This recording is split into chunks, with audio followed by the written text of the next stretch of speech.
पवारांना आज panchayat समितीसाठी AB form दिले जाण्याची शक्यता, मनसेचे ग्रामीण भागातील कार्यकर्ते शिवतीर्थवर। पुण्यातील आंबेगाव तालुक्यामध्ये दोन्ही राष्ट्रवादी एकत्र निवडणूक लढणार नाहीत। जिल्हा परिषद पंचायत समितीमध्ये दोन्ही राष्ट्रवादींची मैत्रीपूर्ण लढत होणार। पवारांच्या राष्ट्रवादीमधील पदाधिकाऱ्यांच्या विरोधानंतर निर्णय। आंबेगावमध्ये पवारांच्या राष्ट्रवादीकडनं एबी फॉर्मचं वाटप। मावळमध्ये राष्ट्रवादीला सोडून जिल्हा परिषद पंचायत समितीमध्ये युती। उद्या महायुतीचे सर्व उमेदवार एकत्र अर्ज दाखल करणार।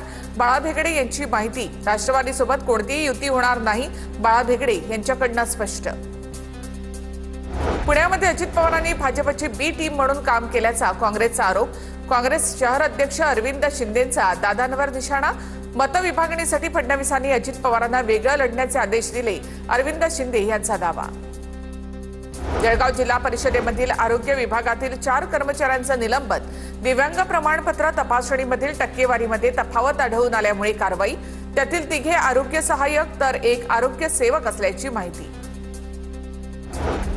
सांगली जिल्हा परिषद आणि पंचायत समिती निवडणुकीची मतदार यादी प्रसिद्ध। 61 जिल्हा परिषद 122 पंचायत समितीसाठी एकूण 18,18,000 मतदार बजावणार मतदानाचा हक्क।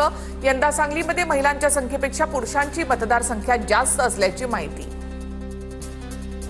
सांगलीमध्ये शिवसेनेला घेऊन सत्ता स्थापन करू, चंद्रकांत पाटील यांचं वक्तव्य। तर अजितदादांच्या राष्ट्रवादीचेही स्वागत करू, स्थानिक नेत्यांनी तसा प्रस्ताव द्यायला हवा, चंद्रकांत पाटलांची प्रतिक्रिया। कोल्हापूरमध्ये महायुतीकडनं काँग्रेसला डिवचणारे बॅनर। धन्यवाद कोल्हापूरकर, काँग्रेसचा करेक्ट कार्यक्रम केला, बॅनरवर आशय। कोल्हापूरच्या विनस कॉर्नर चौकातील बॅनरची चर्चा। नाशिकच्या चांदवडमध्ये अखिल भारतीय किसान सभेचं रास्ता रोको आंदोलन।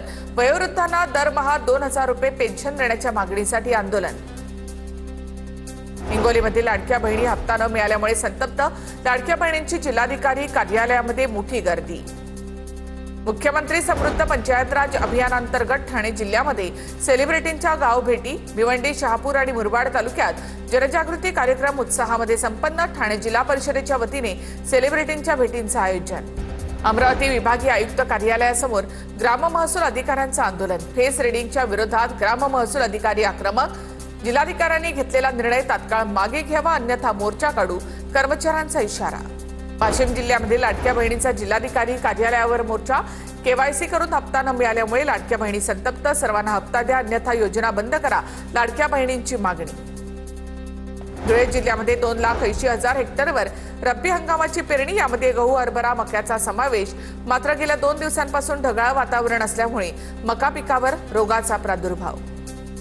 बुलढाण्यामध्ये शेतीसाठी वापरण्यात येणारी विषारी औषधं आणि साहित्य जाळल्याचा प्रकार उघडकीस। विषारी औषधांच्या धुरामुळे नागरिकांना श्वसनाचा त्रास, तक्रार दाखल करून सुद्धा पालिका प्रशासन शांत। परिसरातील नागरिकांमध्ये संताप।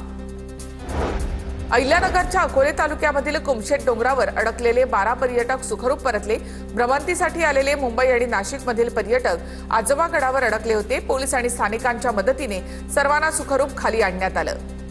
चिपळूणमध्ये भाजपच्या युवा कार्यकर्ता मंदार कदमवर बलात्काराचा गुन्हा दाखल। चिपळूण पोलीस ठाण्यामध्ये गुन्हा दाखल।